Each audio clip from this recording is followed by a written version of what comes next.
చిన్నప్పుడు వేసవి అంటే అమ్మమ్మ ఇల్లు, మామిడి పళ్ళు, డాబా మీద పడుకున్న రాత్రులు.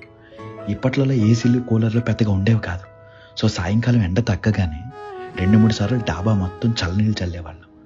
ఆ తర్వాత డిన్నర్ ముగించుకొని చేపలు, దుప్పట్లు, దిండ్లు పట్టుకుని ఇంట్లో ఉన్న బ్యాచ్ మొత్తం డాబా మీదకి పరిగెట్టేవాళ్ళం. చేపలన్నీ మంచిగా పరుచుకుని సెంటర్లో ప్లేస్ కోసం కజిన్స్తో ఫైట్ స్టార్ట్ చేసాం. చివర పడుకుంటే దయ్యాలు వస్తాయని భయం.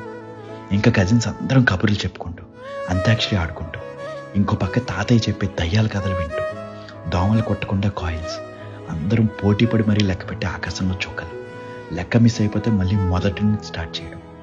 ఈలోపు పిల్లలందరి కోసం అమ్మమ్మ డాబా మీదకి తెచ్చే మామిడి పళ్ళు, కీచురాళ్ళ అరుపులు, పక్కింట్లో టీవీ నుంచి వినిపించే ఈటీవీ న్యూస్ మ్యూజిక్. అలా కబుర్లు చెప్పుకుంటూ ఎప్పుడు నిద్రపోయే వాళ్ళో కూడా తెలిసేది కాదు. వర్షం పడితే అన్నీ తీసుకుని కిందకి పరిగెట్టడం.